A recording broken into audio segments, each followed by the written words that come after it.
উত্তরবঙ্গ থেকে দক্ষিণবঙ্গ ৩ জেলায় পথ ভোগান্তি। আলিপুরদুয়ারের গ্রামে একটু বৃষ্টি হলেই রাস্তায় সেখানে জল জমে যায়। দক্ষিণ চব্বিশ পরগনার গ্রামে 10 বছর ধরে রাস্তা বেহাল, এমনটাই অভিযোগ।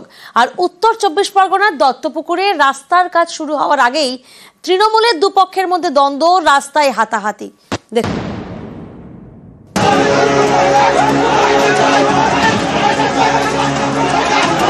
রাস্তার মাঝখানে ধাক্কাধাক্কি, হাতাহাতি।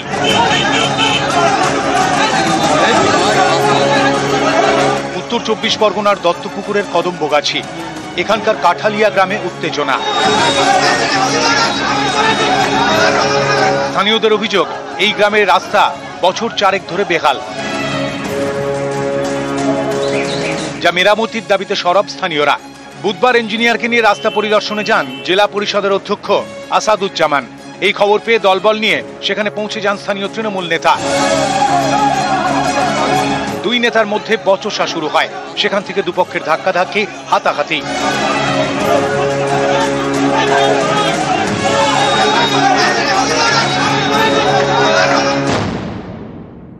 এই রাস্তা দেখতে এসছে, আমার বক্তব্য একটা, প্রশাসনিক ভাবে প্রধান জানবে, পঞ্চায়েত সমিতির সভাপতি জানবে, উত্তর চব্বিশ পরগনা জেলা পরিষদের সভাধিপতি তার নলেজে থাকবে। আমি আমি আমি আমি ছাড়া কেউ কিছু করতে পারবে না, এই মানসিকতা তার মধ্যে আছে। মাহফুজুর রহমান সাহেব কাঁটালিয়া থাকেন না, উনি আজ 10 বছর বাইরে থাকেন। একটা কাজ করতে গেলে আগে ডিপিআর তৈরি করতে হয়। সেই হিসাবে আজকে যারা ডিপিআর এজেন্সি এসেছিল, একটি ছেলে, তাদেরকে রাস্তা দেখিয়ে দিয়েছি। 500-700 লোক ছিল ওখানে, তার রাস্তার পক্ষে। তো সবাই বলছে রাস্তাটা হবে, এই বিক্ষোভ কি আছে এখানে?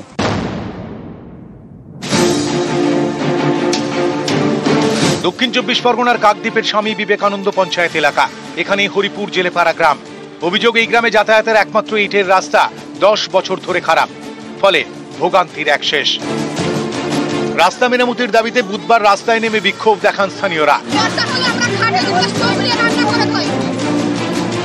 দিনে রাতে মানুষের একটা অসুস্থ হলে সেই জায়গায় একটা ভ্যান টোটো ডাকলে কোনো কিছু আসছে না। দীর্ঘ বছর এইসব হচ্ছে, জানিয়েছি, জানা সত্ত্বেও কেউ কিছু গা করছে না। রাস্তার একাধিক জায়গায় গর্ত, এই গর্তে জমা জল, একটু বৃষ্টি হলেই জমা জলে ভোগান্তির এক শেষ। আলিপুরদুয়ারের বক্সা টাইগার রিজার্ভ এবং জলদাপাড়া জাতীয় উদ্যানের মাঝে কালচিনি, এখানেই উত্তর মেন্দাবাড়ি গ্রামের প্রায় 3 কিলোমিটার রাস্তার হাল খারাপ। স্থানীয়দের অভিযোগ, একটু বৃষ্টি হলেই এই রাস্তায় জল জমে যায়। বছর 3 ধরে এই ভোগান্তি চলছে। বর্ষাকালে আমাদের অনেক অসুবিধা হয়, কারণ আমরা রাস্তার মাঝখানে পুরো জল জমা হয়ে থাকে। তখন বাচ্চাদের স্কুল আসার সময় ড্রেস পুরো নোংরা হয়ে যায়, যাওয়া আসা, বাজারে যাওয়া আমাদের অনেক অসুবিধা হয়। যে রাস্তাগুলি হয়নি, সেই রাস্তাগুলির কথা বলছেন, নিশ্চয়ই হয়ে যাবে আগামী দিন। দায়িত্ব নিয়ে বলছি, রাস্তা করার জায়গা থাকবে না। নিউজ 18 বাংলা।